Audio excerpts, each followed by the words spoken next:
Ladies and gentlemen, welcome to Journey to Japan. What a show we got lined up for you tonight, of course. A whole lot of action, 3 championship bouts. We got 2 grudge matches. We got a whole lot, well, more than 2 grudge matches, but hey, we got a lot of action as we head into Power Struggle, the last big stop before Kingdom of Glory 2, and we're kicking things off with a match that could easily change the course of Kingdom of Glory 2 as we know it, as we have a tag team match featuring these two right here, Jade Young and G, who have had issues with Aimee, Sutton and Kairi Samson for quite some time now, and it is coming to a head here tonight, where should one of these two pin Kairi or submit Kairi, then they will go on to Power Struggle to fight Kairi to see who will go to Kingdom of Glory 2 to fight for the Women's World Championship. And I guarantee you these two, they have a strategy in mind. They are going to go all guns blazing. But now they have a very interesting team going up against them in the form of Aimee Sutton and Kairi Samson. Of course, Aimee Sutton, the winner of the X Factor Rumble, no longer the Women's World Champion after getting cashed in on immediately after winning the gold at X Factor. And Kairi Samson, the woman with the shot going into Kingdom of Glory 2, the winner of the X Factor tournament. 2 top tier talents. But the question is, you know, that they've only been a team for so long. Their first actual tag team match was during the Network Tag Team Tournament. And now they are looking to try and make a statement against 2 people who are kind of preying on their downfall, to be completely honest with you. But the question is, can either Jade Young or G get themselves one step closer to the Women's World Championship? We're going to find out. Here we go. Now it is Jade Young and Kairi to stop away. Hold on, Kairi. Oh! Interesting strategy here. Oh, now look at that. What a shot from Jade Young. And now look at this, Aimee Sutton. Not happy about that. Oh my god. I mean, here's the thing. You've got to think about it. Jade Young, after getting eliminated in the Rumble, took her anger out on Aimee Sutton. And now look at this. The frequent tags on the part of Sutton and Samson. Again, both of these teams are going to have strategies, and I guarantee you I can probably signpost them right now. Sutton and Samson, it is going to be a well-oiled machine. Kairi went for the super kick there, but Jade rolls out of the ring. Like I said, for Sutton and Samson, it is about being a well-oiled machine. It is about trying to just win the match. For Jade and G, it is going to be about isolating Kairi and trying to get the pinfall victory or the submission victory over her. Now this nice double shoulder tackle, and again, very good use of the quick tags, that well-oiled machine mentality of Aimee Sutton and Kairi Samson. And here's the thing, Aimee Sutton has to be kind of like trying to build herself back up towards that Women's World Championship. Oh, went for the knockout shot, couldn't find the mark, and what a drop kick there from Jade Young. So now look at this, hold on, ducks under, leaps over, and now, oh, nice arm drag. Keeping the momentum going after the arm of Aimee Sutton, and honestly, that is an interesting strategy. Now look at this, Jade Young still not done. Transitions from the arm breaker into the Fujiwara. And that's the thing, honestly, if they're going to try and isolate Kairi, they've got to try and weaken Aimee Sutton in the process as well. In the corner, and now perhaps looking for the tag. Aimee Sutton says no to that one. And now plants her with the wheelbarrow face buster. And now in the corner. Oh, big uppercut there from Aimee Sutton.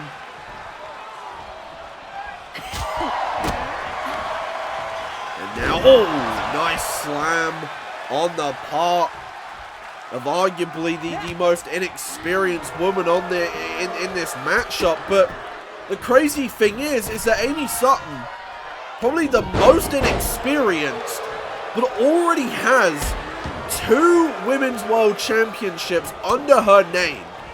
Oh, nice enziguri there, creating separation. And now look at this. Oh, what a kick from Jade Young. Keeping the momentum on the side of the team with arguably the most to gain here. And now what are they looking for? Oh, sweep to the legs, and now look at the combination.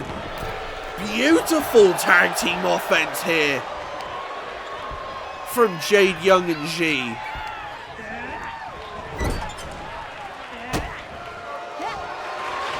Now what on earth is G looking to go for here? Perhaps thinking a shotgun drop kick. Oh my god! And G is not wasting any time. I mean, in a way, I can't blame G for feeling this way. Because all those years ago, you know, Kairi did try to break her neck. You know, it's not something that you just forgive or even forget about. Oh, went for the drop kick. But what I don't agree with, and the thing that I think irks a lot of people, nice dragon screw there from G. The thing that I think what irks a lot of people about this situation is the fact that, yeah, sure, G hasn't been able to forgive and hasn't been able to forget, rightfully so, but she's taking it to an obsessive degree. That's the issue. Oh, now look at this crossface from Aimee Sutton. She able to fight free, kick to the gut there. And now, wait, hold on, off the ropes. Oh, cross body.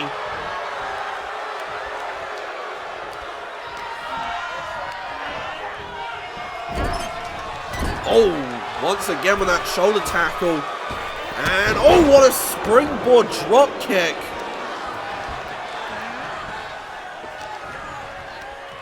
Now this on, sending Aimee into the corner, almost goading Kairi into potentially making the tag here. Kairi thinking about it, but I don't think Aimee Sutton wants her to. I really don't. Now look at this, she just talking shit, and I mean, fair enough. You're in the position where you can, and once again, look at this. The knees to the gut. Oh, and now look at this. Kairi said, let me in. And here we go. I can't remember the last time these two squared off in a ring. Oh my god, what a kick from G. Oh, and a knockout shot to Kairi as well. Now look at this. The combination coming in on the part of the Supreme Phoenix.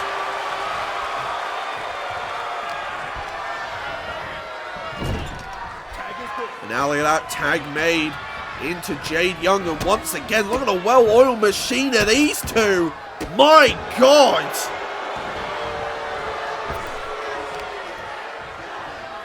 Oh, now look at this. Oh, look at her snap the arm. And what's crazy is that the crowd are behind Kairi and Aimee here. You can hear it. Now, wait, hold on. Oh my god, the 3D! Oh wow, step up Superman punch as well. And Jade and G, it feels like they are coming into this with more intensity than I think I've seen from both of them in quite some time. Oh my god. Oh wait, hold on, went for the I think perhaps the Coda Rebirth, but you saw it there, Kairi saw it coming. Now look at that, went perhaps for the inverted angle slam, but couldn't quite find it.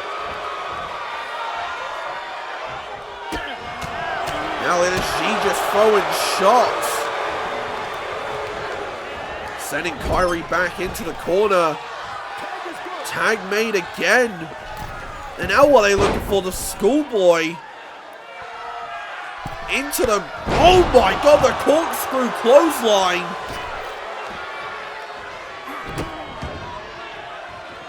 And this is what I mean by, like, we're seeing such a well-oiled but determined machine here. On the part of Jade and G. Honestly, as much as the circumstances are quite bittersweet, it's very good to see these two this determined. Oh wow, what a drop kick. Now once again isolating Kairi. And with the situation currently where it is, Jade Young could very well find herself at Power Struggle. Oh wait, hold on, went for something there. Kairi said no. And now wait, hold on, catches Jade Young with the inverted Olympic slam coming in. And Kairi is feeling it. But G with the drop kick to the back of the head. Into the Coda Rebirth. Oh, now look at this. Aimee and G, they are fighting. Oh, Painkiller! Wow, broken up by Aimee Sutton. And that might have been the only escape there for Kairi. Now look at this. Hold on, Aimee Sutton. Oh, she is pissed off. And honestly, I can't blame her. Look at her go. Oh my god, just sending Jade. Oh wow, hold on. Aimee needs to calm down. Hold on a minute. Now look at this. The hammer and anvils from Kairi. Into the Inzaguri as well.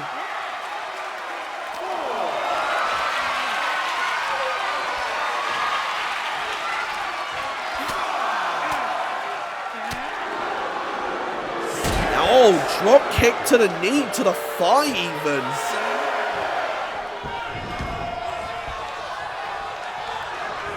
Now look at this, trying to isolate Kairi once again. Now look at this, oh no, Jade Young took her eye off the ball for a split second.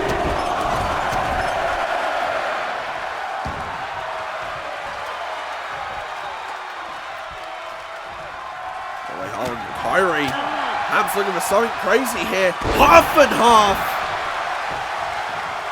Spiking Jade on her skull. Now look at this. Kairi showing her aggression here. We want to talk about Jade and G being the two that have the most to gain here. Kairi has the most to lose. Now look at this, Aimee Sutton back in the match. Oh, chop block.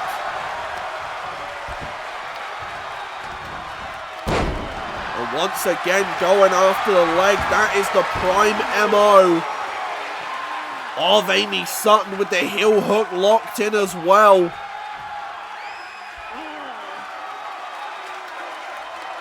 You can see it there, Jade Young struggling a little bit. Aimee Sutton knows those leg locks very, very well. Oh but wait, hold on. Cross arm breaker locked in. Aimee Sutton could be in trouble here. We saw the work on the arm earlier on in the match. Oh, kick to the ribs.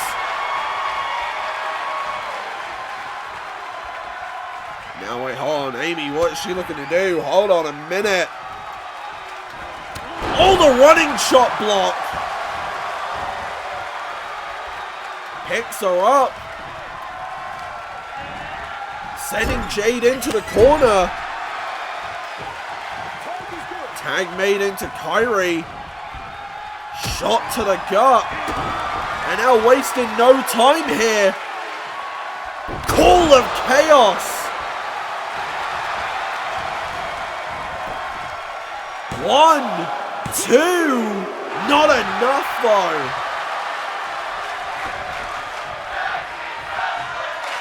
What an opener this has been so far. Big German from Kairi, but Jade back up to her feet with a drop kick.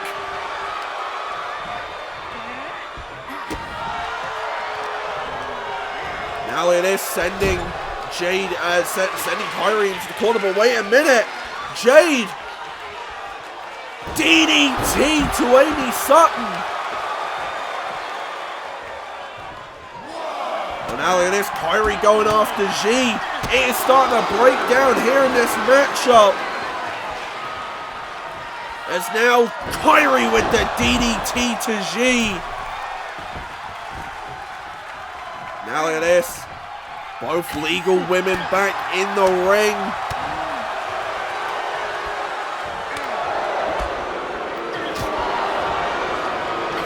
Nice German, both women down. Kairi not sure where she is, trying to make the tag to Aimee Sutton, but Jade is there to stomp out the flame.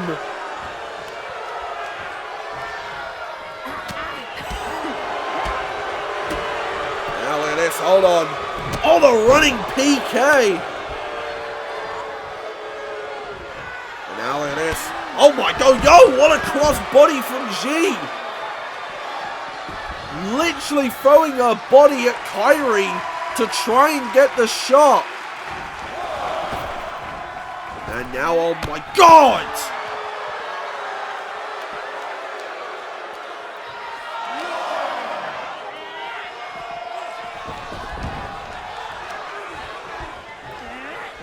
Now, wait a minute. G now, what was she looking to do? Oh, nice suplex. Isolating Kairi once again. And now, wait a minute. Oh, with the STF. And this might be it. Look at the torque. Look at the torque from G. Kairi is struggling right now. But she's able to fight free. The elbows right to the head. And now, wait, hold on, throwing shots once again. Countered by G. Up on the middle rope. Once again, stopping the tag from being made. And now, wait, hold on, wait, what? Oh no, oh no, no, no. Oh god! Spiking DDT to Aimee Sutton into the Code of Rebirth.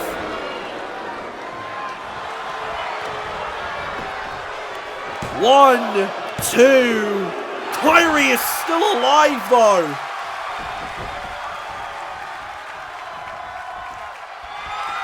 Oh, but wait a minute. This could be all she wrote. But wait, hold on, Kairi. Still with fight, still with gas in the tank. Enziguri. But both women down once again.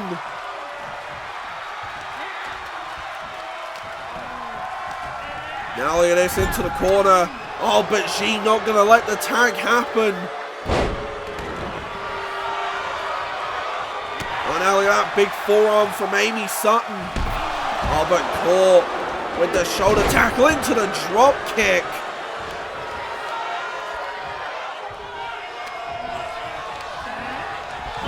Now in the corner again. And they're looking for that combination once again. Oh my god, right to the back of the head with that stomp. Oh, now look at this. Looking, oh, for the face buster. Oh, but Tang made into G once again. And oh no. Trying to isolate Kairi here. And wait a minute. Phoenix splash to the small of the back. DDT to Aimee once again. Kairi hasn't moved. Oh my god. Oh my god. If this isn't a statement, vertebraker coming in. 1, 2, and Jade punches her ticket to power struggle. My god, what an opening contest. But I believe a graphic should be popping up in a second. We are going to find out at Power Struggle who is going to Kingdom of Glory 2, but we are going to have to move on with the show. So I think it's time that I finally addressed why I haven't been able to speak to you all, right? And it boils down to a few things, right? So the fallout to X Factor was meant to be my grand moment, right? Winning the X Factor tournament, getting that main event of Kingdom of Glory 2, being able to call myself a World Championship main event player within CEW, and to finally have that match one-on-one to prove to the world that I deserve that World Championship, and I have deserved that World Championship for a long time. But then what happens? Jinku gets attacked by the Bob Parks, the Bob Parks Alliance gets involved, and I get taken out. Now, you like to think that maybe it wasn't them, that maybe somehow, some way, it was just a massive coincidence, but you've got to look at the timing and the fact that I was out and I was bleeding at the time that Jinku, Joshua Walker, and Justin Juice Baton all needed my help, very much tells you the story at play, right? It's very simple, and I think that tonight has proved that, which is, well, I say tonight, everything leading up to tonight has proven that the Bob Parks wants Jinku weakened and vulnerable to try and win the World's Heavyweight Championship back. And he's going to stop at nothing. I mean, he literally screwed me out of the championship at Invictus, and now he's trying to screw me out of Kingdom of Glory 2 as well. So, you know, if it was one of your guys, I'm here right now, and you might as well just tell the world, man. Send Sullivan, send Hercule, send Vandrigo, I don't mind, right? I'm literally right here on backstage, you might as well just tell the world. Look, Trent, we used to see eye to eye, and maybe we don't anymore, okay, right? Maybe I've realised that being a goody two-shoes and sucking up to those people does nothing, right? And leaving loyalty, you know, having loyalty to such losers like that Max McCarthy, you know, it gets you nowhere. But I'm here to tell you some hard truths, okay? Think about this for a second, Trent. Think about the example that you mentioned, about what happened at the X Factor Fallout show, right? Think about it this way. If it was all of us attacking Jinku Ventura, Justin Juice Baton, and Joshua Walker, that means that me, Johnny Hercule, and the Bob Parks were all accounted for at that time. The only person in the Bob Parks Alliance that wasn't accounted for at that time was Vandrigo Avertes. Are you really going to tell me that that guy, regardless of how tough he might look, are you really going to tell me that that guy knocked you out, made you bleed? Are you really going to admit all of that? Be honest. Be honest, and just think about it for a second. You have until Kingdom of Glory 2. You will be the Bob Parks problem later on down the line. Why would we worry about you? Why would we ever care about you right now when the focus is getting the Bob Parks back to the World's Heavyweight Championship? It wasn't us, man. And honestly, I would start looking inward, because some of those people that you respect, they're probably the ones that stabbed the knife straight in your back. You don't know it yet. But trust me, in due time you will. As does everybody. Well, we are continuing the action here tonight with a 3-on-3 street fight.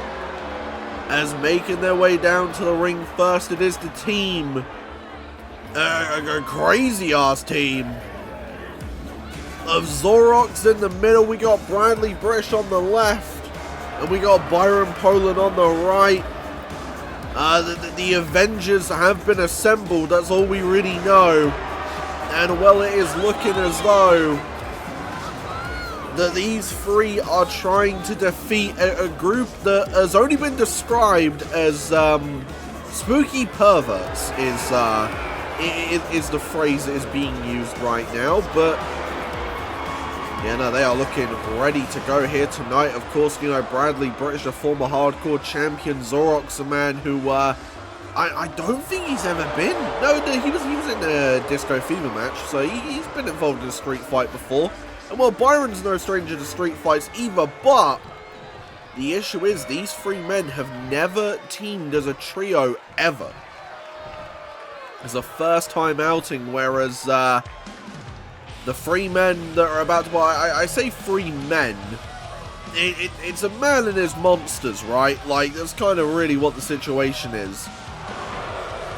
As there's Condominium on the right, there's Artemis right there, and making his way down to the ring, it is Dr. Victor Psychosis.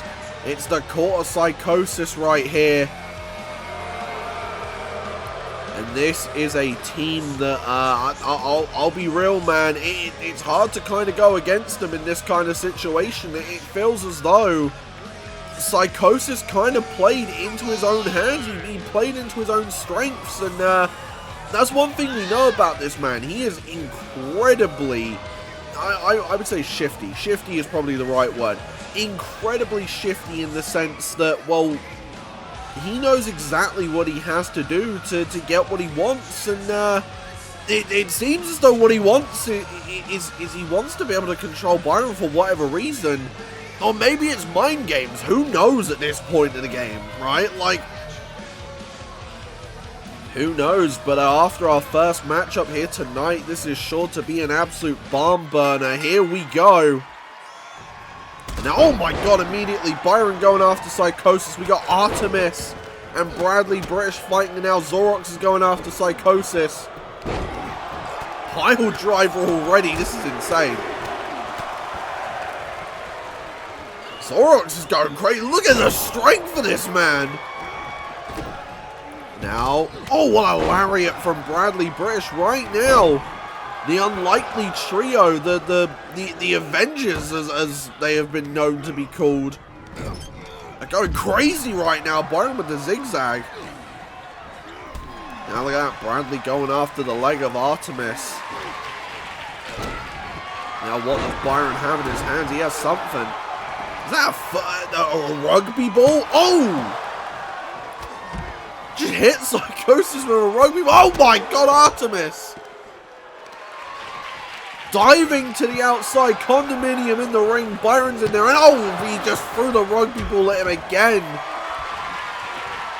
Caught him on the side of the head with that lariat. Now look at this, hold on. Oh, he jams him. Oh, and he goes to throw it again, but Condominium not going to let that happen, and now Gourd Buster. And here's where things get very interesting in this street fight. It is Full's Count anywhere. The referee has a very, very tall task ahead of him. Nice Falcon Arrow there from Condominium, headbutt from Artemis. Oh, big knee there from Byron, but wait a minute, hold on, Artemis, oh, with the choke slam to ZoRoX. But now look at this, hold on, Navarro death roll. On Condominium, Psychosis instead of breaking up. Oh my god, what a sidewalk slam there. From Psychosis, nice exploder.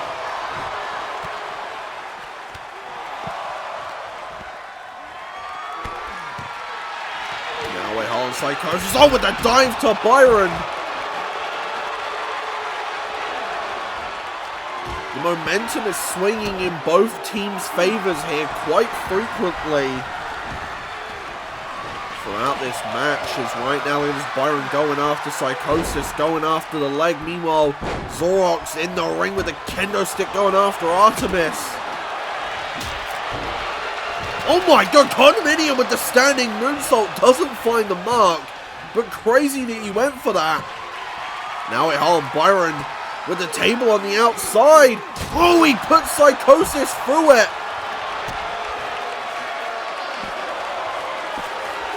ZoRoX almost getting the win. Right now, it seems as though the court Psychosis, they are on the back foot. As Bradley has the steps, there's the soul separator from ZoRoX. Now we hold, oh my god! Variation of the pressure point there from Byron. Psychosis able to kick out. But right now, oh look at that, those shots from Psychosis. Oh boy, hold on, Byron on the outside, strongest weakness to Artemis. But now look at this, hold on, ZoRoX with the atomic drops here to Psychosis. My god! Oh, but he's taunting at the wrong time. And now wait, hold on, caught in the silence. Meanwhile, keep your eyes on Artemis on the outside, taking the fight to Byron. Bradley is dazed on the outside too. ZoRoX has nowhere to go. Now, hell, Byron. He thought about it, but realized that ZoRoX was able to fight his way free. Now, wait, hold on. Oh, jawbreaker. And now, oh, the Meteora coming in from Psychosis. And the dive, oh my god! He went for it, but he crashed and burned into the steps. That's not going to phase him. This man's a former hardcore champion. And now the bin coming in play. ZoRoX seeing it.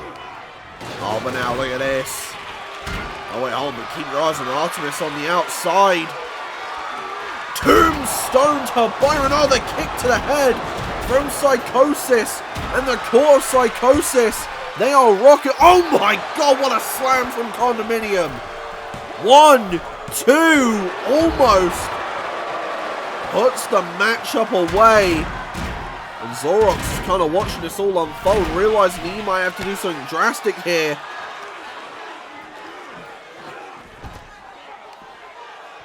But it seems as though the Avengers is, like I says, everyone's called them the Avengers. It seems as though they are not on the same page right now. Nice Northern Lights there from Bradley British, but the court Psychosis just seems to have the fresher numbers right now. Takedown from Condominium, but in comes ZoRoX to take out Psychosis.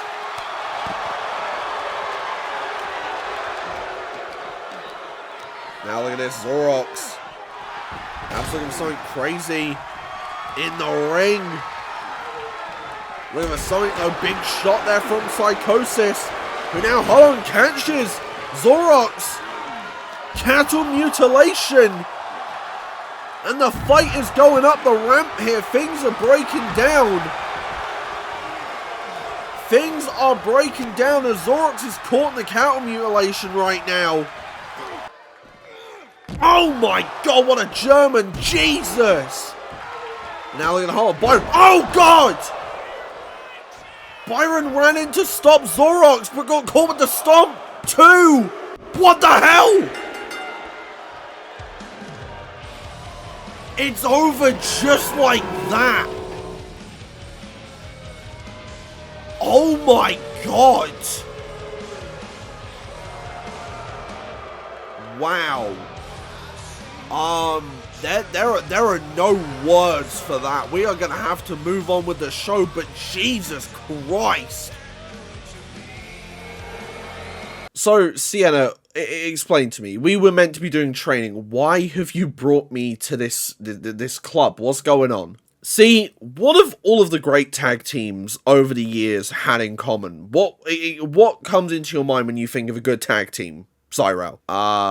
Synergy, I guess, would be the thing. Exactly! Synergy. The ability to work together perfectly. I mean, it's what synchronized energy is basically what synergy means. So we need to make sure that we're close, right? That we're buddies. And I thought, instead of going to Japan, even though the nightlife in Japan is wild, trust me, I went to Tokyo one time, it was fantastic. But what I'm here to do is we're going to have a few drinks, we're going to have a good time, we're going to get to know each other, and then, in a few days' time, when one of us isn't hungover, we can start actually training, and then we can gun for those network tag titles. So, who exactly is paying for the drinks? Oh, don't worry about it, I might have stolen my brother's credit card, it's completely fine. But anyways, let's go, have some fun, learn more about each other, and then in the next few days, we'll learn about each other in the ring as well, and we'll be ready to go. Well, what a show we have had for you so far, and it's only going to get better from here, as we have a championship versus championship encounter. Both belts on the line, however, the CEW World Tag Team Championships are only on the line for the first 10 minutes as making their way down to the ring, accompanied by Jordy Diaz. It is the REW Midnight Tag Team Champions. Dallas Foster on the right, Andre Fuller on the left, representing Empire here tonight. And you've got to think that the stakes have never been higher for these two. I mean, they have put down some insane teams as their time as Midnight Tag Team Champions. They were even able to beat the Rock and Rave Experience, but the deck is stacked against them if they want to become CEW World Tag Team Champions against a team that have held the belts for over a year now. As right now, you know, they look focused, but you've got to look at it from the perspective of, well, they got to be incredibly careful because it's the Broskis we're talking about. It's not just the Broskis, but it's the Broskis representing Ryan Loxton's round table. And you know for a fact that the reason why this 10-minute stipulation has been added, that the belts are only on the line for the first 10 minutes, is purely so that the Broskis have the advantage going into this match because, well, they want both belts. So if they can whittle down the amount of time that their belts are on the line for, then it lowers the risk for them going into this matchup. And then you've also got to look at just the capability of the Broskis and what they've been able to accomplish over the years. You know, they are the former EPW, back when it was English Premier Wrestling, former English Premier Wrestling Tag Team Champions, the current CEW World Tag Team Champions. They have done pretty much everything within professional wrestling with every company that they've stepped foot in. But they have yet to make it happen on REW, and potentially winning these Midnight Tag Titles here tonight could genuinely put them in the line for one of the most decorated tag teams in professional wrestling today.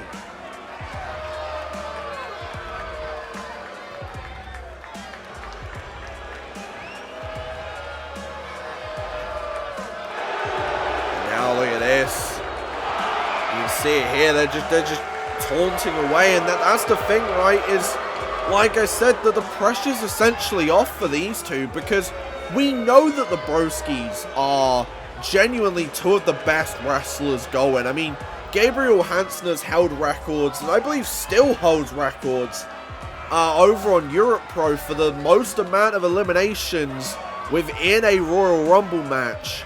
Clyde Everson, of course, a fantastic technical wrestler, winning the All-Day Championship on countless occasions, and both of these men, under the tutelage of Ryan Loxton, is a very scary concept.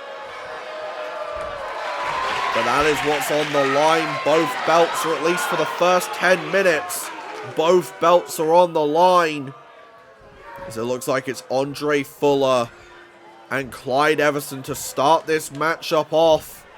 Here we go. 10 minutes on the clock. When those 10 minutes expire, that is when it is purely for the REW Midnight Tag Titles.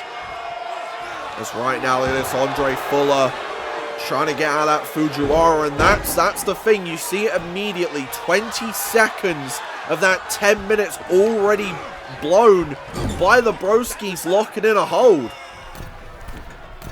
Now look at this, Holland Empire wasting no time as Dallas now, with the shoulder tackle. Now look at this, Dallas Foster trying to get something going here. Oh wait, hold on, going into the roll-up. One. Oh, hold on. Jackknife cover there from Clyde Everson. Oh, reverse though. Into the backslide. 1, 2. Ooh, okay. And that's the thing, you gotta look at Empire and you've gotta think the pressure is on for them. But the pressure is also on for the Broskis. You know, they're gonna be going to try and slow things down, to try and keep the match in their favor. But if they take too long on that, and if they slip up just once, then that might put their championships in jeopardy against Empire here tonight. And look at that from Dallas. Going into the cover. 1. Only a 1. And now, nice runner there. Now, wait, look at this. The shots coming in from Dallas. Tag made once again. And this is what Empire needs to do. Drop toe hold into the elbow. And Andre Fuller now. Oh, wait, hold on. Headlock driver. And this seems to be the strategy. Isolating Clyde Everson. 1, 2. And I feel like Empire knew the strategy they had to employ going into this match. What a kick there from Andre Fuller, the man who everyone believes is on the up and up within professional wrestling. And to be fair, he really is. Oh, but now look at this on Clyde Everson. Buying himself some time, but Andre Fuller, look at that. Oh no, suck it in. And now Clyde. Oh, with the suplex on the outside.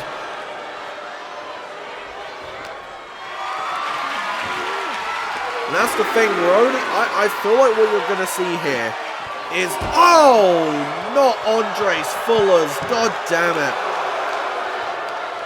You are going to see the Broskis not necessarily go for the win within the first 10 minutes. If they can get the win, then they will, but they're not going to gun for it. Right now, hold on, Andre. Oh, with the Samoan drop. 1. Oh, only a 1.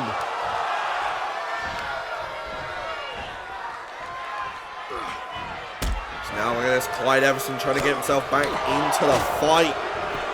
And oh, wait. Oh, with the dragon screw. Oh, now look at this. Hold on, Jordy Diaz. Now, normally I would say that this is a time waster, but where Andre Fuller was down, this is very wise. It's now, look at this, the roll-up. 1, 2. That's the thing. Neither of these teams necessarily play the fairest. So you had to have imagined that when it was announced, you know, that it was going to be the Broskis versus Empire, and we all knew that Ryan was going to be at ringside, you knew for a fact that Empire had to bring somebody in their corner. And now, wait, hold on. The ref didn't see the turnbuckle. And Andre Fuller using it to full effect there. Dallas going up top. Oh, went for a knee drop. Oh, but now look at that kick to the head there from Dallas, keeping the momentum on the side of Empire here. Oh, the bop and bang. Oh, and now Ryan getting involved, realizing that that's a very good way to stall out the clock. Oh, you saw that there. Gabriel Hansen took a shot. Oh, nice runner there from Dallas. Takes Gabriel off the apron. Now, hold on, once again, perhaps distracted by Ryan and caught in a drop kick there from Clyde Everson. Now, wait, hold on, up on the shoulders. Oh, but Dallas says no, goes for the bop and bang. But Clyde Everson saw that one coming this time. Now, look at that, hold on, went for a slam, caught inverted DDT. As the Broskis might be swinging this back into their favor, but Dallas with the shot, and now, hold on, lifts Clyde up on the shoulders. Now there's Andre saying to put this away, but no, I think Dallas has a plan here. I'm not quite sure what it is, but he has a plan.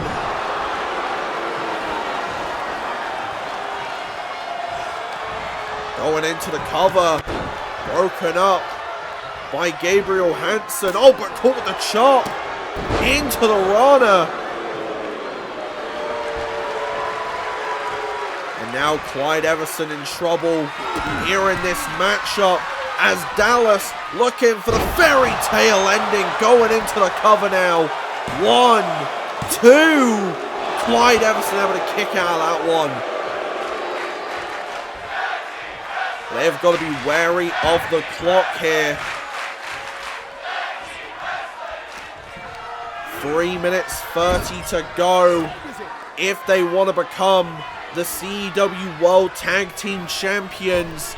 Look at that double hip toss. And Clyde trying to go for the tag. But Andre not going to let that happen. Big shot to the head. Oh, and now, hold on. Andre, oh, hits him. 1, 2, not enough. Tombstone slam, almost getting it done, but Andre not done. Perhaps looking for something else, but no. Now wait, hold on, Clyde Everson turns it around, and oh, wow, what a kind of a variation of a blue thunder bomb there. And now look at this, the Broskis perhaps realizing the time, realizing that stalling the clock is going to be their best bet of keeping those tag titles in their possession. And honestly, whilst also locking in this hold, this almost ensures that the Broskis might be able to walk out with both belts there, but Andre able to pick the ankle. Oh, and now look at that, Ryan distracting him, and look at this. Clyde not even going for anything. Oh, not yet anyway. There's the Bulldog.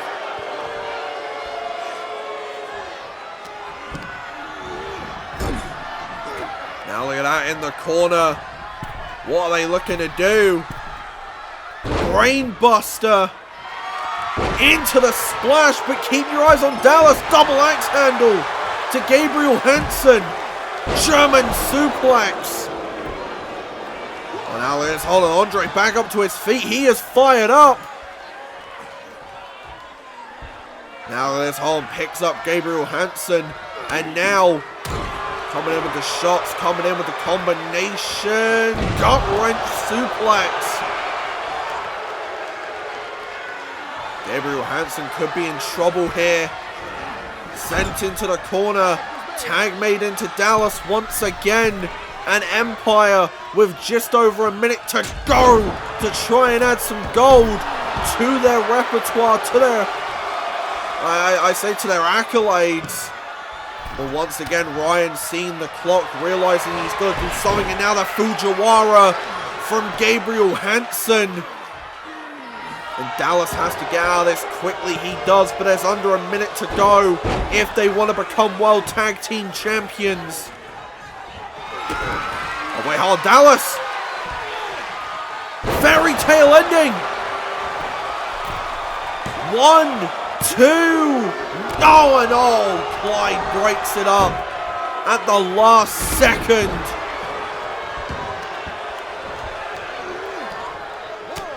And now, oh no. There's that blue thunder bomb. And instead of going for the win, single leg Boston Crab once again just trying to stall the timeout. 10 seconds to go. Into the pin. 1, 2, no. Into the jackknife, and now officially it is just the REW Midnight Tag Titles on the line. 1, 2. Which means the only team in this match with something to lose now is Empire. Oh, nice bop and bang. And now, wait, hold on. Into the Billy Goat's curse.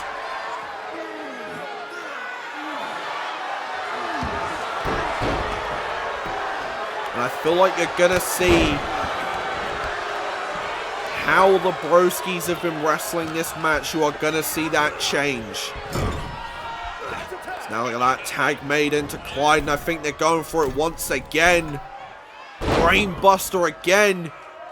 Into the splash. Now look at this, Clyde Everson just talking shit. But Dallas right behind him. Oh, and now look at this, Ryan realizing, distracting. Oh, but look at that from Andre. Very smart thinking there from Andre. Oh, but now look at that, Bulldog once again from Clyde Everson.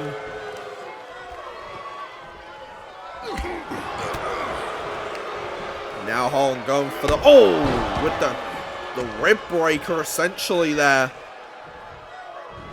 Oh, now look at this, Dallas not gonna let that happen. Instead going with the kicks to the hamstring. And oh, hold on. Big time exploder into the kip up. Oh, but what a forearm there from Clyde Everson, making a rush tag into Gabriel Hansen, who locks in a camel clutch onto Dallas. As Dallas fights free, picks the ankles. And now once again, transitions beautifully into the Billy Goat's curse. Empire realizing that they now have everything to lose here in this match. And are playing it a little bit safer, kind of like the Broskis in the first 10 minutes. Oh, but now, oh, the spine buster. 1, 2, oh, only a 1. Tag was made. Tag made into Everson.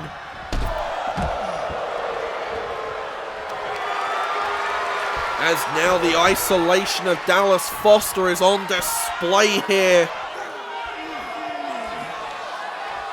Single leg Boston Crab locked in on Dallas. Oh, and he sat down on it, putting all of his weight on it for a split second there. Dallas able to pick the ankle. Now look at that, sending him into the corner. Andre is there, but the uppercut finds the mark.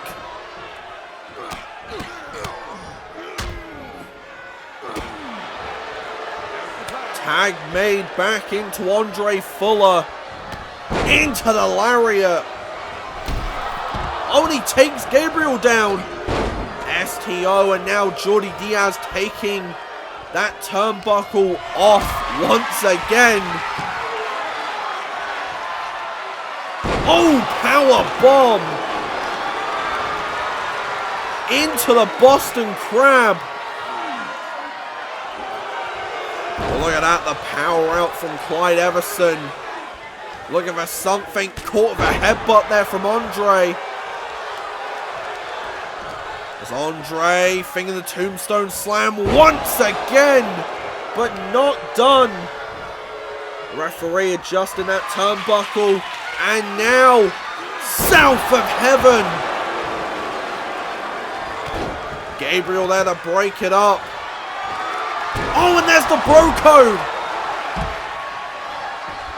Clyde Everson back up to his feet. Picks up Andre, and now looking to do more damage. DDT. And this might be it. 1, 2. Not enough. Dallas is there as well. Now hold on, Dallas turns him around. Now has him up on the shoulders. Little aeroplane spin action. Now look at this, hold on, Empire are making moves right now. Andre up on the top. Down goes Clyde. And now Andre with the splash. 1, 2. No, not enough. For Empire, it is about keeping their championships around their waists. And for the Broskis, it is about adding a second belt. Didn't even realize that the turnbuckle was still exposed there. Now Andre, headbutt to Clyde. Oh, but now there's on Clyde Everson. What's he looking for? Combination coming in. DDT again. But Andre back up to his feet. Takes him to the outside. And now Jordy gonna make sure that there's no funny business here. Armbar locked in.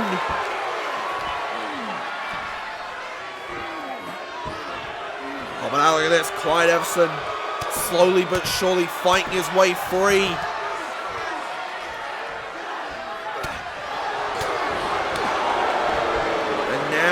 Oh, the sidewalk slam on the pendulum backbreaker.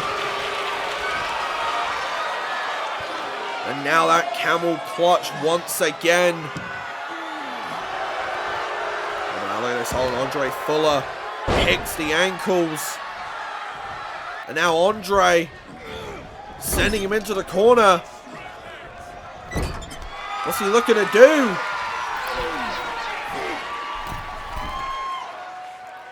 Oh my. Oh, from the top rope with the sidewalk slam and the elbow.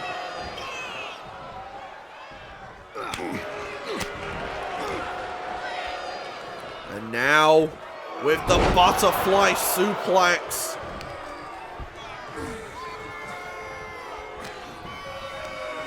Empire are rolling once again within this matchup. Tag made into Dallas. Shot to the gut.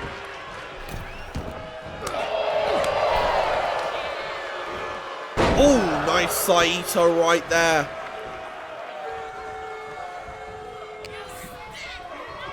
Oh, and another one.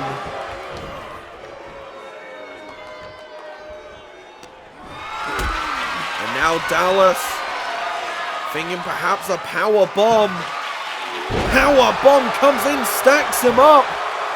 1, 2. Still not enough to keep Clyde Everson down.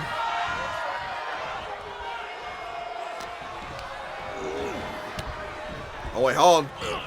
The referee being used as a battering ram, essentially.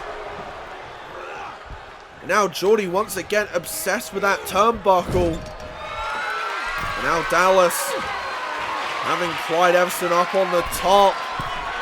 What is he about to do? Oh my god, look at the strength. Stalling superplex. And Andre, he thought about it. Now look at this, Ryan shouting at Dallas once again. That's bought some time for Gabriel Hansen to get into the ring.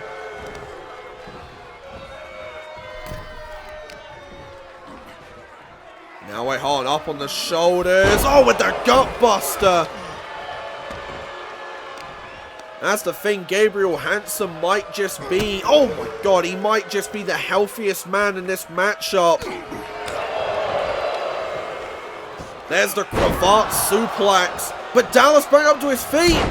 Rolling kick.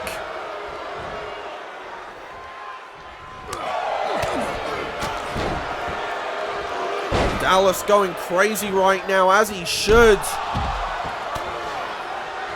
Oh, but now look at this. Hold on. Hansen went for something there. We're going to call the roll-up. 1, 2. No. Caught with the jackknife. 1, 2. Dallas just able to kick out. And now, oh wait. Oh, there's the cutter from Gabriel Hansen. Into yet another single leg Boston Crab.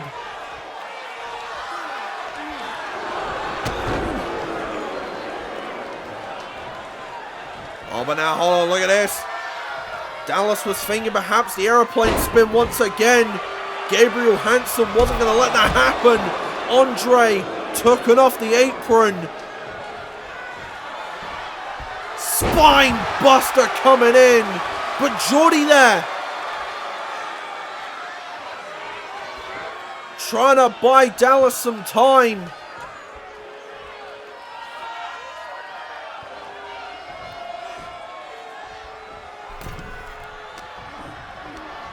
Now in the corner.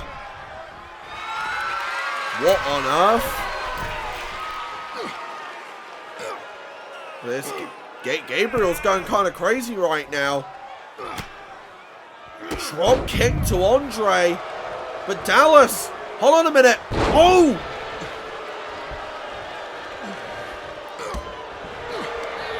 Oh, but now look at that shot to the gut.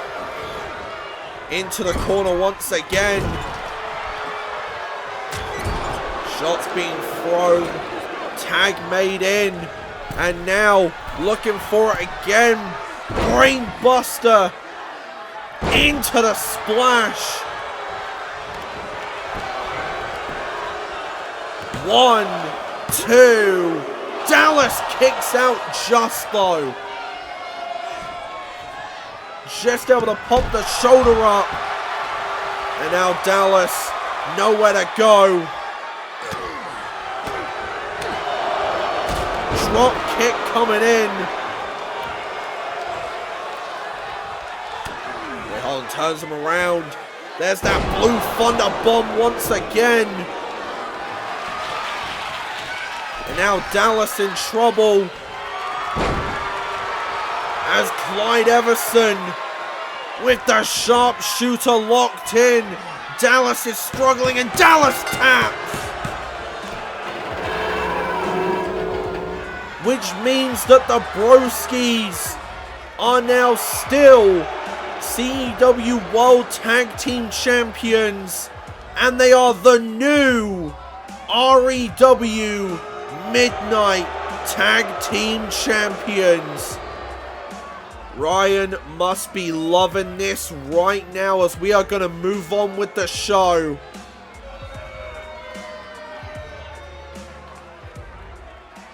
You've brought me here because apparently the world wants to hear the thoughts, as they always do, of the first ever and the only Grand Slam champion in CEW history, the Golden Touch, the leader of the Empire. At this point, it's becoming a bit of a cliche, just how much I actually am to this industry and to this company. But it seems as though the boys in the back, that's right, we're gonna do a boys in the back type thing. The boys in the back, they don't seem to like me as much. And one man apparently has caught my eye, or I've caught the eye of him. I don't really care, okay? Jinku Ventura. And that's the thing. He joins a very long list of names that are going after me. You know, Jacob Campbell, Bradley British probably wants a shot at me again. That spooky pervert, Dr. Victor Psychosis. Everyone wants my spot. And do you want to know why? Because despite the fact that I barely show up anymore, despite the fact I'm probably the least hardcore guy to ever hold the hardcore championship, I still bring this company more money than any single person in this company's history.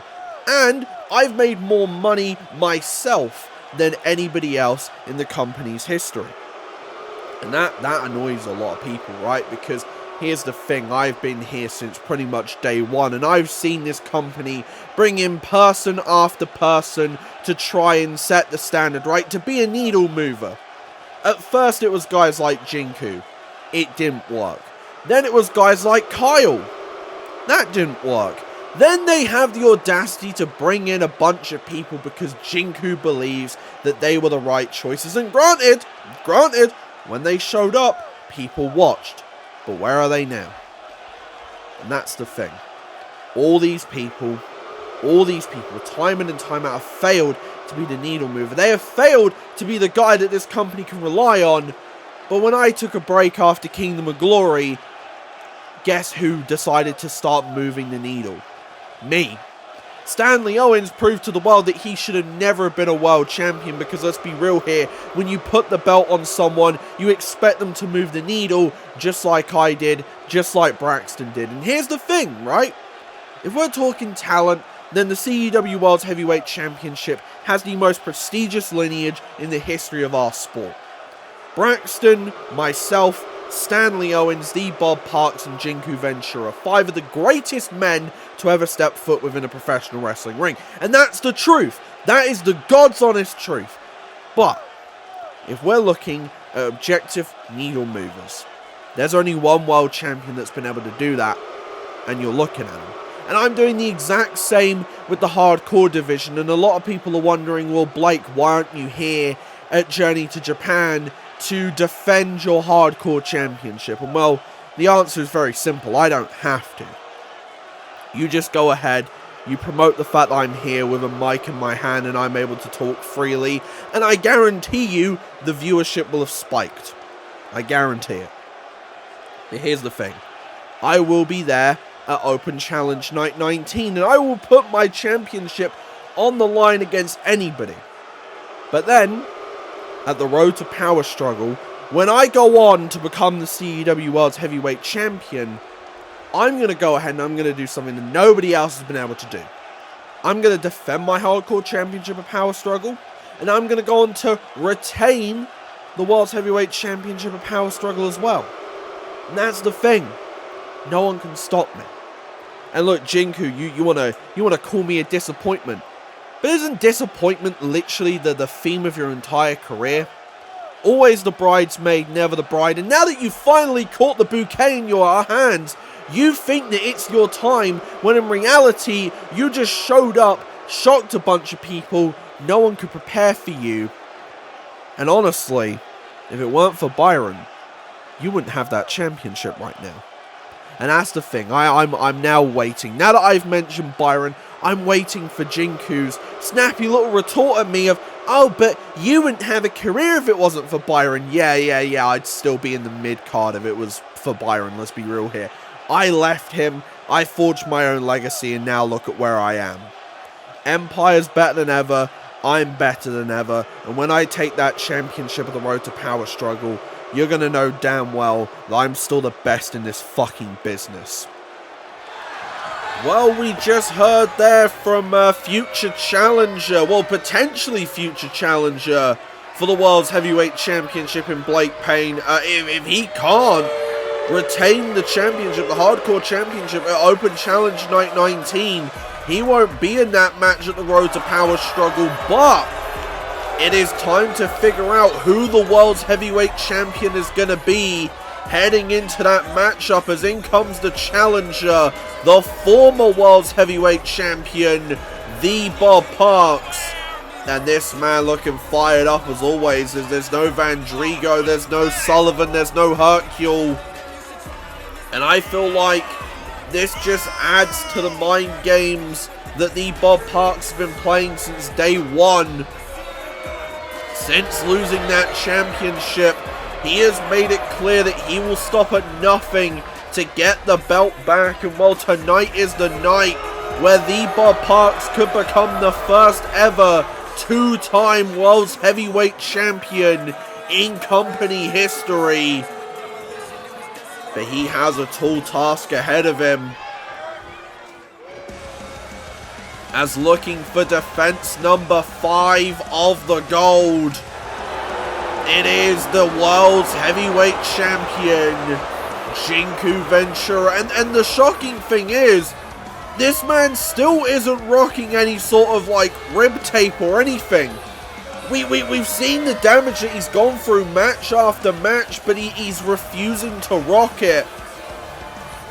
Maybe perhaps out of fear that it's a sign of weakness, I don't know, but it's interesting to see in this situation that Jinku Ventura more worried about making sure that there's not a target on his back, rather than making sure that, you know, he doesn't get continuously more and more injured.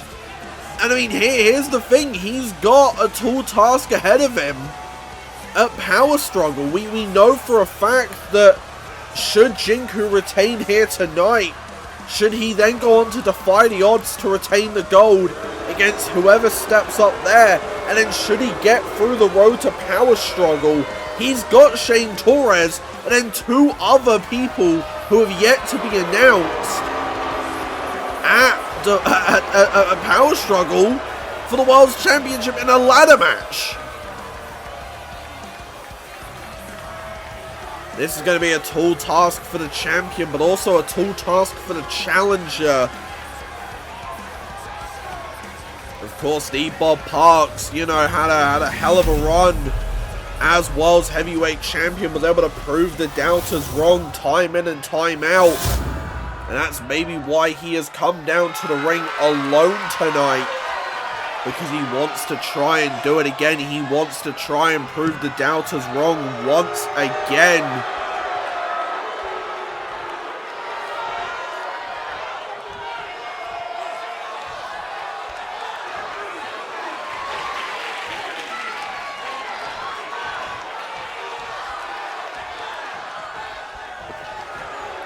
As both champion and challenger looking incredibly confident going into this bout here tonight.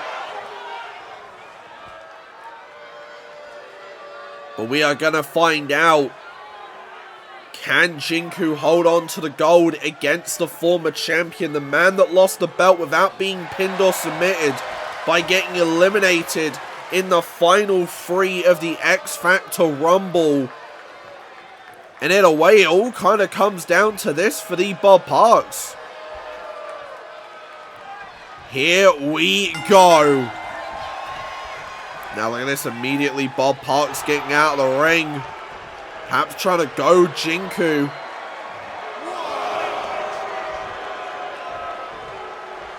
Now look at this, oh wait, oh, Bob went for it.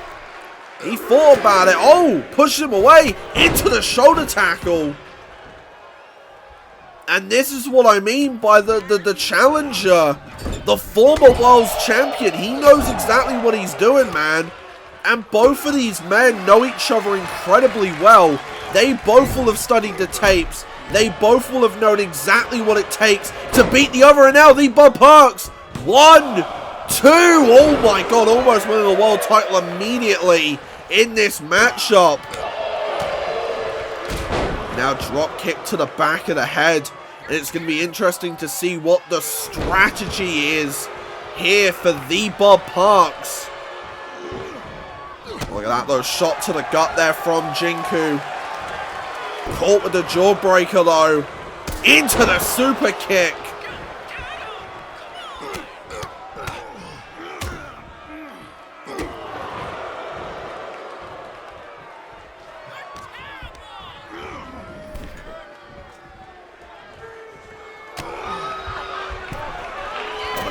Oh, nice blockbuster there from Jinku Ventura. It's now, wait, oh, look at this. Oh, wait. Oh, going after the arm. And that's immediately the strategy that Jinku is looking to implore to use here tonight to retain the gold. He is going to be looking for that idol transfiguration. But now look at that, out the abdominal stretch. Now, wait, hold on. Oh, Bob Parks with another head scissors takedown. And look at this, he is gloating, but the champion back up to his feet here. Oh, now look at this, hold on. Jinku telling Bob Parks to snap, like basically to lock in here.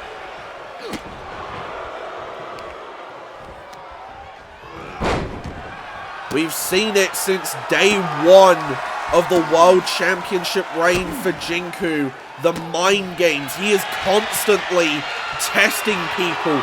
He is trying to prove time and time again that he is the best in the world. But right now, hold on. Bob Parks, oh, with the Spanish fly.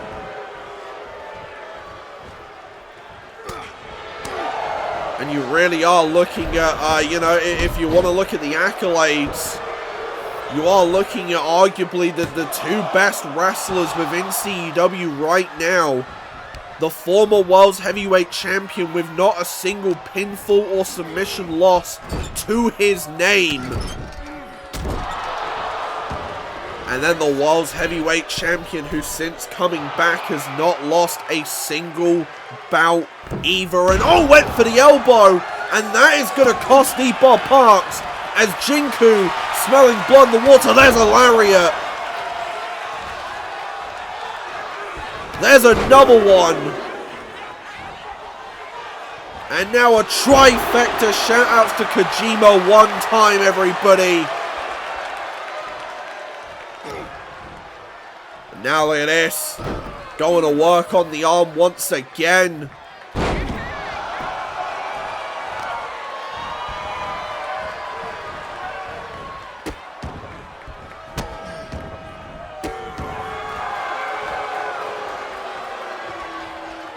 Now we're on Jinku. Oh, went for something there. The Bob Parks. Oh, with the inverted DDT. Now look at this. The challenger immediately capitalizing, and now hold on, he's going after the arm of Jinku here. Incredibly smart here from the Bob Parks. Trying to, you know, just wear down the champion. He has gone through a lot in the last 4 defenses. But now, wait, hold on. Oh, he's going after the back. Oh, God! Now they're out once again, just targeting the back of Jinku. He's going after the back, he's going after the spine, he's going after the wrist, he's going after whatever he needs to win that World's Championship. Into the super kick again.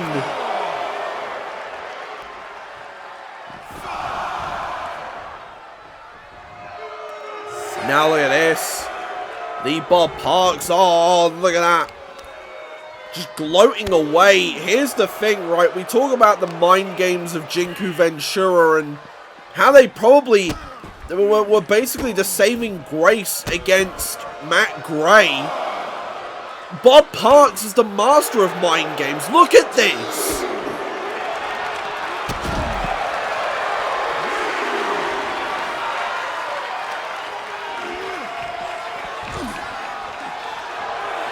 Oh, and now, hold on. Oh, Jinku hits it. What's he looking for? Perhaps that DDT. Oh, but the Bob Parks has it well scouted. Oh, the discus boot. Referee at 7. They've got to be wary of that count.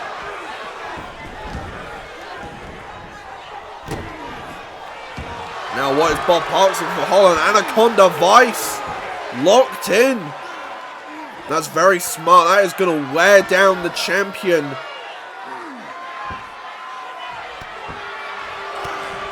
Now look at this. Hold on. Jinku able to fight free. And now, what's he looking for? Oh, the combination. Oh, going after the hands. Kick to the back. Now look at this. Oh, wait. Hold on. Jinku. Oh, rake to the eyes. Into the German. And Jinku is unleashed right now. Sending Bob Parks into the corner. And now look at this. Hey, after all of the attacks, ever since Jinku became the world's heavyweight champion, months after, month after month, match after match, the Bob Parks finding some way to get the upper hand against Jinku. And now that they're in the ring together, now that there's no one to stop him, Jinku is letting all of that frustration out. Now going after the kill once again, but the Bob Parks, we're going to use that to his advantage. And now discus boot once again, but Jinku back up to his feet. Oh my God! Went for the Shining Wizard, didn't quite find the mark, but the Bob Parks still rocked here. Well, now look at that kick to the gut. Oh, the shot to the throat.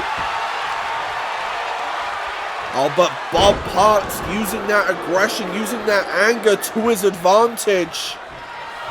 Oh, it went for something there. Jinku said no to that. And now wait, hold on, catches him. X-plex to Bob Parks. 1, 2, not enough.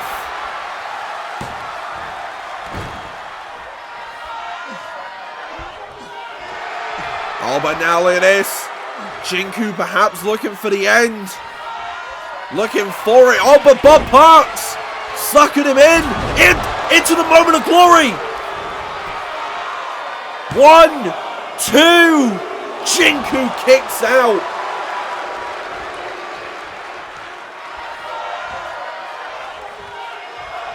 And in the blink of an eye, the world title run was almost over there.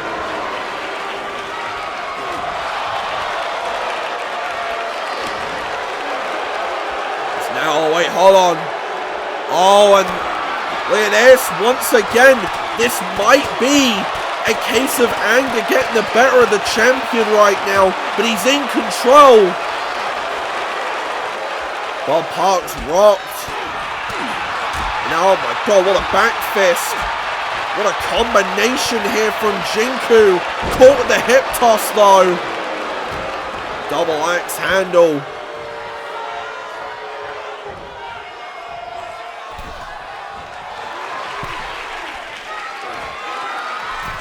Now, oh wait, hold on. The Bob Parks, perhaps looking for the end right here. Superplex to Jinku.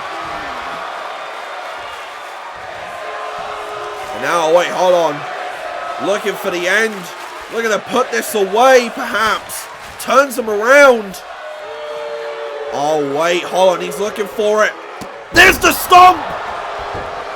New World Champion, surely. 1, 2, Jinku kicks out. No one has ever kicked out of that stomp. And the Bob Parks is furious right now. And that has just bought the world's champion some time. But now he's showboating and caught with the boot from the Bob Parks.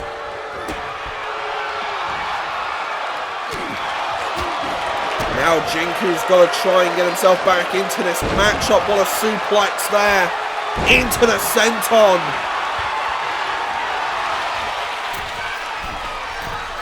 Now wait, Jinku. Oh, with the diving headbutt. 1, 2. Bob Parks kicks out.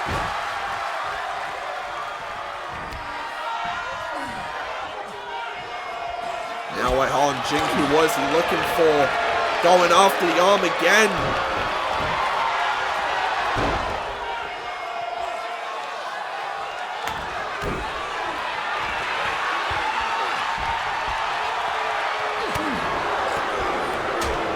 And now Bob Parks on with the super kick again, but Jinku up to his feet.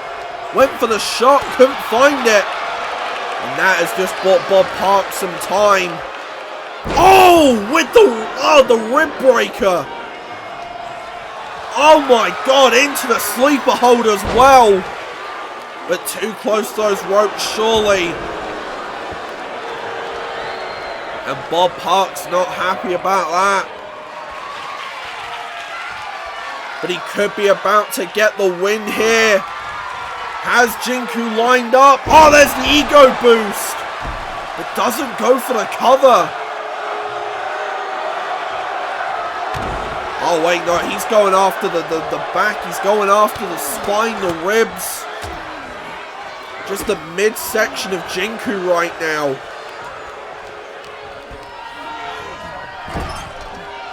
Now what's he looking to do? Oh no. Oh no. If this happens... Oh god!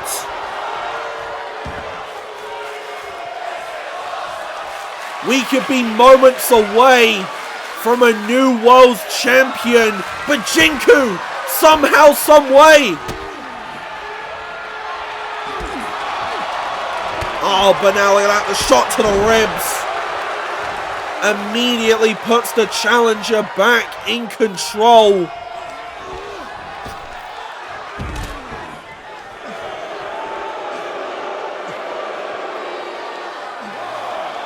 And now what is Bob Parks looking to do? Oh, with the drop kick. Oh, went for the senton but missed. Now we're on Jinku with the victory. Oh, into the super kick. Oh, now look at this. Oh my god, the tiger suplex on the outside. Going after the arm again. Into the senton. Throwing his own body at Bob Parks just to prove a point.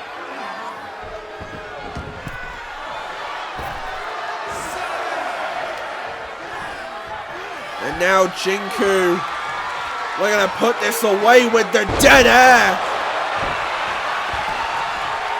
1, 2, Bob Parks stays alive. Oh, but wait. Oh, this is it. Heavenly Arrow coming in. Bob ducks. Moment of glory. 1, 2. Oh my god.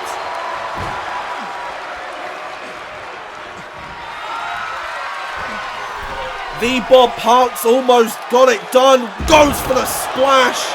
Doesn't find the mark. DDT. Both men are down. Bob Parks rolls to the outside. Now wait, Jinku realizing the situation. Goes after the arm again, but he's down. Buying the challenger some time. Oh, the back fist. No, wait, hold on. Rakes the eyes of Bob Parks again in the knee to the back. Both men down. Jinku back up to his feet first. Bringing Bob Parks back in. And now Bob Parks doesn't even know what's coming. Heavenly Arrow. 1, 2. Jinku retains. My god, what a match. Take nothing away from the former champion. He absolutely delivered, but in the end, picking up defense number 5. And still the world's heavyweight champion, Jinku Ventura.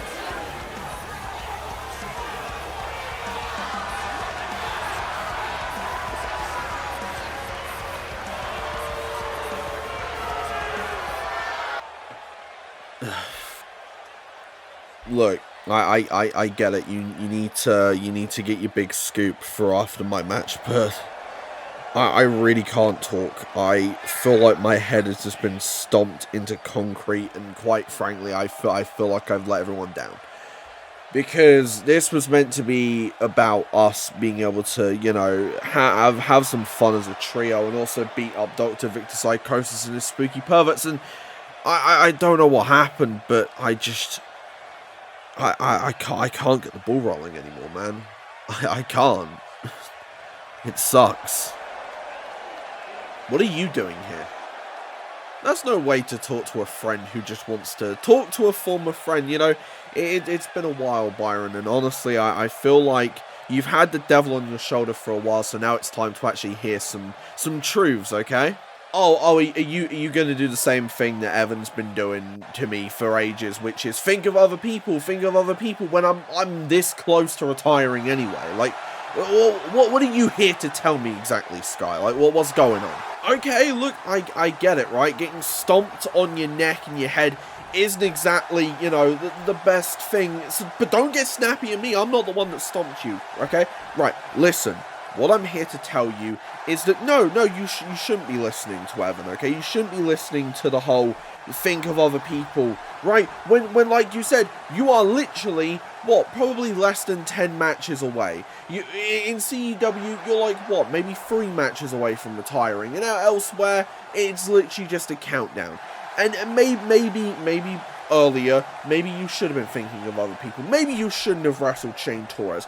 But are you really going to sit there and let Dr. Victor Psychosis walk all over you and now take this and take momentum and potentially win the CEW World's Championship or the Hardcore Championship without getting your win back? Are you really going to do that? Just don't know what to do. I've been trying to get my win back on so many people for so long now, and I can't, right? Ever since the X Factor tournament when I lost to Stanley Owens, I haven't been able to put it all together, and I can't figure out how. So you know, you're here, and I guess you know me more than most people, so what do I do? Psychosis forced your hand and put you into a match that is essentially his wheelhouse, right? A hardcore match, a street fight, where emotions get the better of everybody, right? You had to choose between Bradley British or ZoRoX, and that moment of hesitation cost you. But what if you forced him into your wheelhouse? What if you forced him to play by your rules? You're right. You're absolutely right, and I know exactly what to do, so, I guess all that's left to say is bring that camera over for a second. Dr. Victor Psychosis, how's about it? Road to power struggle, me versus you. We're not going to do this in a hardcore match or a regular one-on-one. You've got the cattle mutilation. I've got like 20 different submissions. Let's go ahead and have ourselves a submission match. How's about that? There we go. Oh, and if you need someone to be ringside for you at the Road to Power struggle, I'm always available. Oh, it has been a very, very long time since I've been able to address you all, the CEW faithful, and honestly, it felt right to address the people in the same place where you basically last saw me at my best, which was winning the Gauntlet for Glory match and having a championship shot in my hands that I just have to declare. And that's the thing, a lot of people have been wondering, where have I been, where have I gone? Well, let's be real here. It's all about working smarter, not harder. I think you guys should know this as people who have probably gone around and you've been working jobs, right? You've been working 9 to 5s. I've never had to do that a day in my life, and nor will I ever. I'm not gonna sit here and wrestle every single week and every single show when I can just turn up, announce that I'm cashing in on the next show, and I can call it a day. And sure, I enter the X Factor Rumble, but who wouldn't enter a match where you get a shot to become World's Heavyweight Champion? You know, it's simple as. But here's the thing, a lot of people have been wondering, where is HEJ gonna go? Who is he gonna cash in on? Well, I think it's about time that I finally gave you the answer that you've all been waiting for, which is, well, ATJ, when are you going to cash in? And, well, it's very, very simple. Power struggle. I will be there. I'm telling you right now, I'm declaring the cash in. But here's the thing, I've looked over the details of this contract. I've had this for a very, very long time. I've ran it through several lawyers, and here's the thing. It states that even though I have to declare the cash-in, no one ever said I have to declare where it's happening or what championship it's going to be against. So if you're wondering why I haven't come out with the Gauntlet for Glory briefcase today, well, it's very, very, very simple. It's even simple enough for you lot to understand, and it's just this. I've already cashed in the briefcase. I know exactly when I'm cashing in, and I know exactly what championship I'm cashing in for. But nobody else knows. Peyton Kemp knows, and I know, and that's all that needs to know. And maybe a third man knows if I'm going after those World Tag Titles, but I'm going to make it abundantly clear now. Tony Ford, Blake Payne, the Broskis, here's the thing. Sleep with one eye open, And at Power Struggle, you might as well have your head on the swivel, because at any time, your championship could become mine.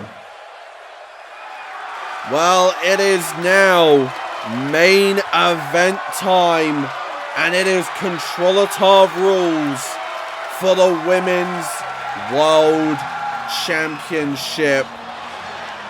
And making her way down to the ring first, it is the challenger. Once again, another former champion stepping up to the plate. In the form of the once honorable soul, Miyu Shigata. And we've seen it, man. We've seen it. We've seen the demeanor change. We've seen this new aggressive side. The fact that Miyu isn't afraid to go after the members of Controlative. You know, she went after Charlotte Yuri.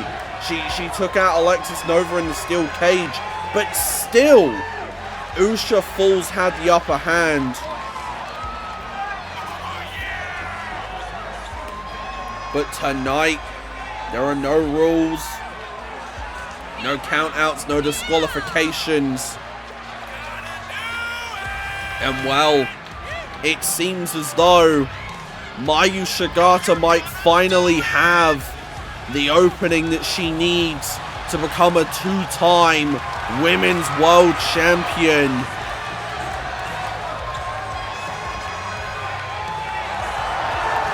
I mean, look at this. It's insane how much Miyu has changed over the last, year and a bit. Ever since losing the Women's World Championship at Invictus, having to fight her former best friend. We have seen Miyu change, we've seen her grow, and quite frankly, it's kind of like a terrifying change, isn't it? It's someone who the crowd and the fans used to look up to. They still respect her, but it's a whole different mindset now on the part of Miyu Shigata. And well, I mean, you kind of need a different mindset when you're going after this woman, looking for her first defense of the Women's World Championship. The leader of Controlative, the undefeated Usha Falls. 5 years, not a single match lost. The most dominant woman, arguably, in the history of this company. And she finally holds the gold. She finally has control over the women's division. But it could end tonight. It really could. We're not looking at a Miyu Shigata that will play by the rules, even though there are no rules. We're seeing a Miyu Shigata who put someone through a car window, who busted someone open in a steel cage, and then proceeded to hit a moonsault through an announce table on them. We're seeing a Miyu that's so different, and despite the fact that Usha looks confident, looks cool, calm, and collected, you know for a fact that that is playing heavily on her mind right now. You know for a fact that despite the fact that Usha Falls is seemingly unbeatable, no one's really come close, to be honest.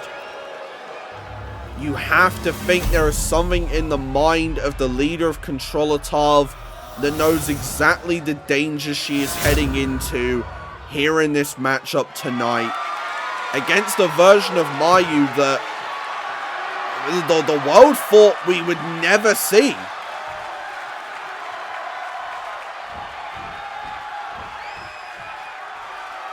And again, it's just weird how Miyu operates, right? Like I said, it's like she's gone off the deep end. Everything that has gone on recently, and just within the last year or so, or even before that, within the career and within the life of Miyu Shigata, it's twisted her. turned her into the woman that we see now, and we're going to make history as the first ever two-time Women's World Champion. But in order to do that, she needs to outsmart the woman who made her own rules here tonight. Here we go. Look at this. Usha. Oh, immediately caught with the crossbody. Now look at this. Hold on. Miyu wasting no time. What a drop kick in the corner. And look at this out of the gate.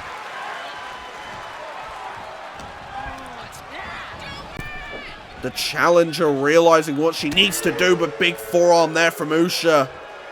And now, oh my God! Oh, Jesus! Just hip tossing Miyu over the top rope to the outside and now into the barricade. This is going to be a war here tonight, and this is just the beginning. It's now, oh my God, Usha has a light tube in her hands. And, oh, wait, hold on, Miyu stops it from being used, and now biding her time. Oh, to the back with the light tube. And Miyu with the takedown right there. Now, wait. Oh, into the ring post. Now, here's the thing. As per Controlatar rules, the match does need to be won inside the ring. And now, oh my God, Miyu just throwing the chair right into the head. And now the crowd are chanting, "We want tables." But now look at that, oh, big kick there from Miyu. And now once again going in with the strikes. That's the thing, this is what you need to do if you're Miyu Shigata. You cannot give Usha fools a moment to breathe. We have seen that so many times in Usha matches, and it is ultimately what costs people the match. Now, wait, oh no, I went for the double stomp, but caught with a running STO, and that is exactly what I mean. You give Usha a second to breathe, and suddenly it's like you have done nothing to her. Oh my God, what a powerbomb. DDT on the outside as well. Steel chair in hand and off the skull of Miyu. And now throwing the chair at Miyu as well. Now another bin in play. Oh, but Miyu sidestep shot to the back.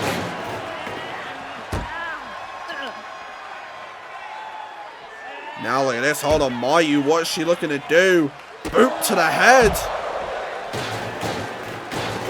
And now bin in hand. Oh, on the ribs of Usha, and Miyu still not letting up here.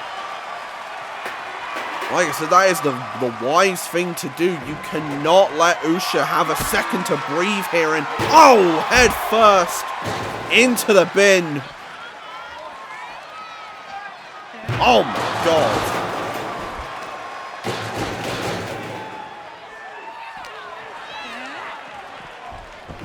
It's now Miyu bringing the champion back into the ring.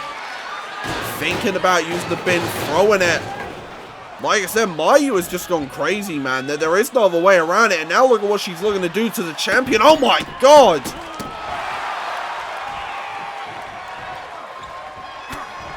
But it's crazy that the momentum currently rests with the challenger. Very rare that we see that. It's as if Miyu kind of has the play here. Half and half. But Usha immediately back up to her feet with the uppercut. What the hell?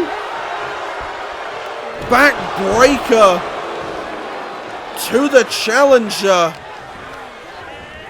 Into the corner. Big time lariat in that corner.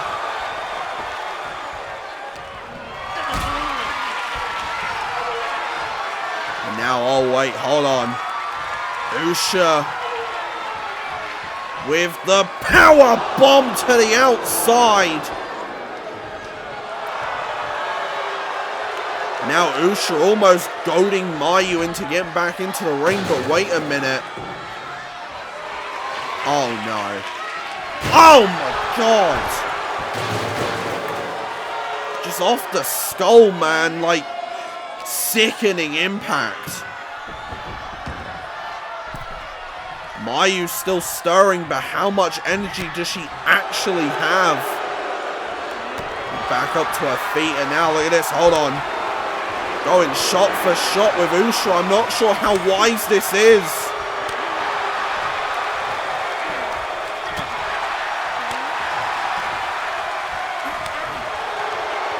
Right now, both women just going shot for shot, but there's a short-arm clothesline by Usha. And now, perhaps looking for yet another powerbomb. God!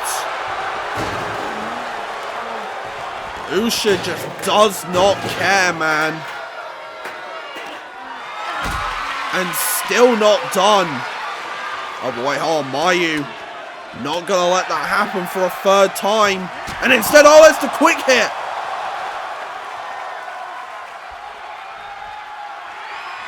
Now what is Miyu looking to do on the apron? Oh, with the forearm.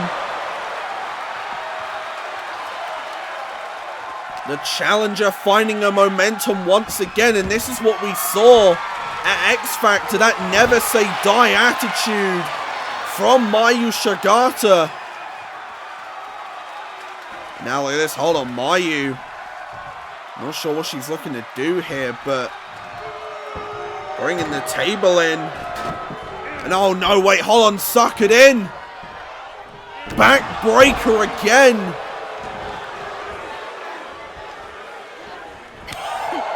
Now Usha, what is she looking to do? Oh, big shot to the gut. And now look at this, just those clubbing blows.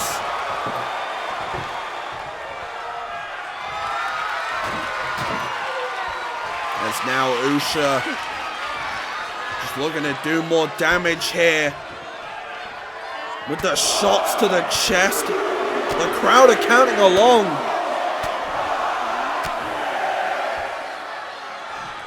Oh my god, to the back of the head. 1, 2. And almost retaining the belt right there. Oh, but wait now, hold on. With the, oh, with the release Tiger Bomb.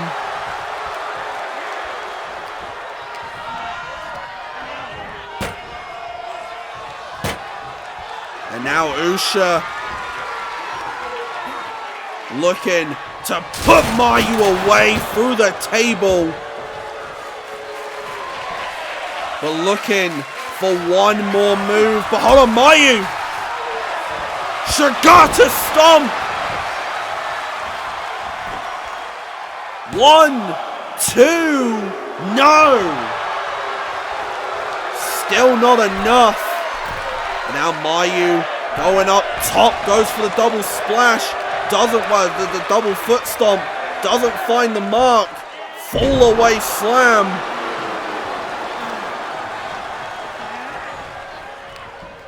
Another clothesline. Now look at this, Usha trying to bring the match back to her pace here.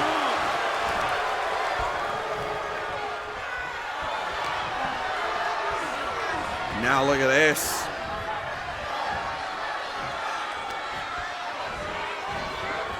Oh my god.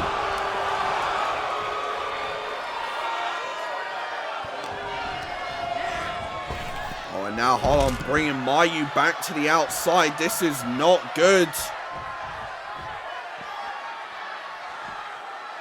Not good at all for the challenger. Oh, the backbreaker again. Now, oh no.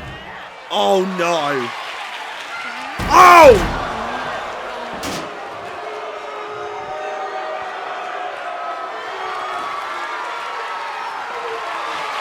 now a second light tube introduced into the match. Oh my god!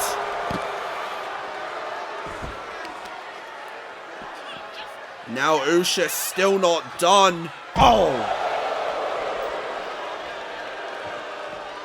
This is the dominance of the Women's World Champion on full display right now.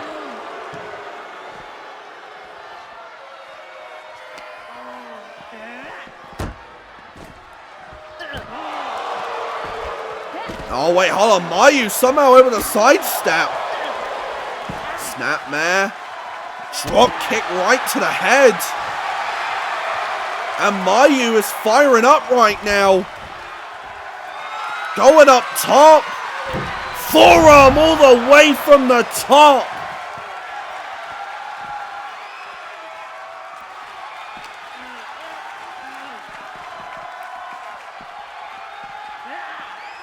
There is no give here. There is no retreating, I guess you could say.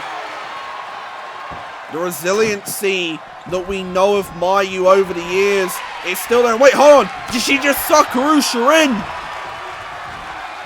Neck breaker. Both women down as Miyu connects with the door.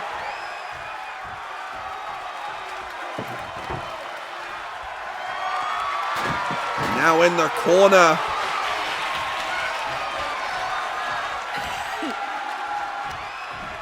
Miyu perhaps looking to give Usha a taste of her own medicine. Flatliner through the Jesus!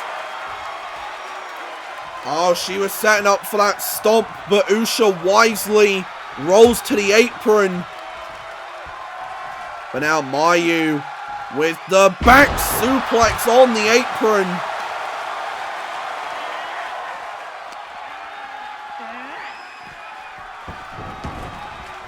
Bringing Usha back in, and now lining up the shot. Oh, to the back of the head. And this could be it. 1, 2, no. Strong kick out at 2 there. Oh, the back fist connects. Usha back up to her feet with the lariat. But Miyu back up to her feet. Cross body. Oh, but Usha back up as well. Went for the lariat, didn't find the mark. Oh, but now look at that lariat to the back of the head. Now gut wrench, power bomb.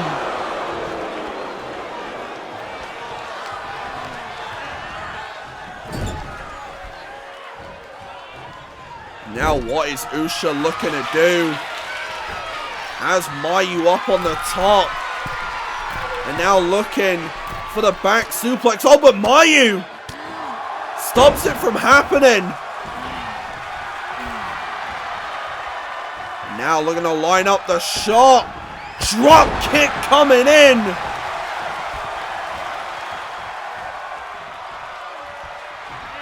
Quick hit once again. Now look at this. Miyu is feeling it right now. Back fist connects once again. And now Miyu just going to work right now. Oh, but Usha with a headbutt. Now catch her once again. Tiger bomb. Picks her up. And now this could be all she wrote. The crucifix power bomb. 1, 2. Miyu kicks out.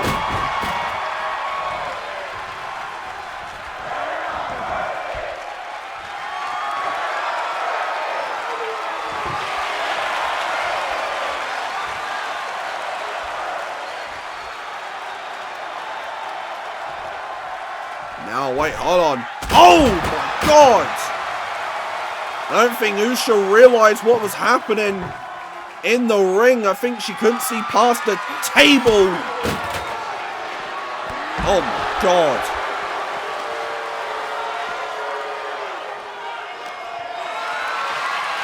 Now Oh wait, hold on a minute.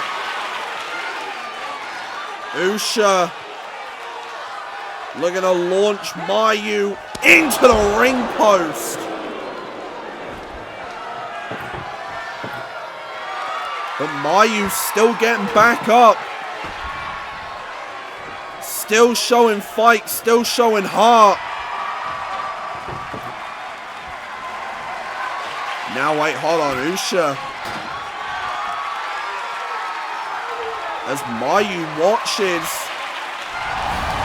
Oh my God.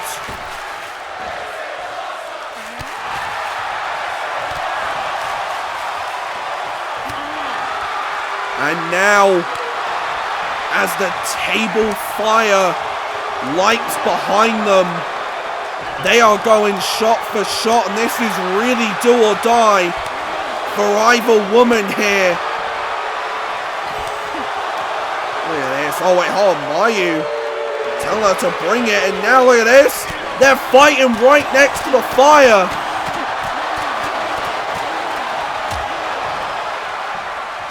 Now wait, hold on.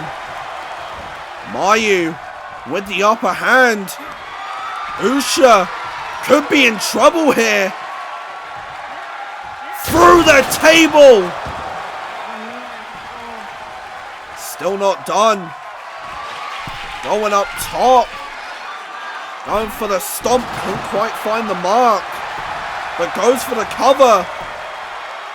1, 2. Usha stays alive. And that stomp might have just cost Miyu. And now, wait, hold on. Miyu looking for something here. Oh, what the hell? Oh, no. No. Christine Rosario.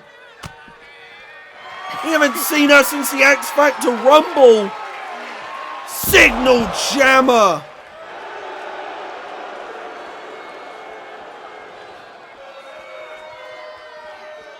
And Mayu's out, man.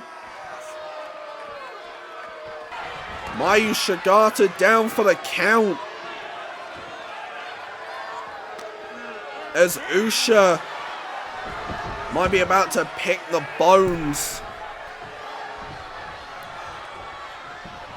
Mayu's still stirring. I mean, I respect the fight that she has, but caught in the clutches and another crucifix powerbomb.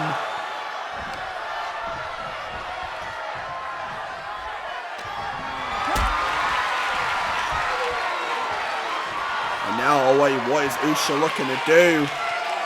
Powerbomb on the broken table. 1, 2. Usha retains. But my God, what a fight. But here's the thing, man. I'm just going to say it. If it weren't for Christine Rosario, we might have seen a new Women's World Champion here tonight. We really could have. But Usha gets it done. Defense number 1 on the board. And now, walking away. Perhaps to celebrate the victory.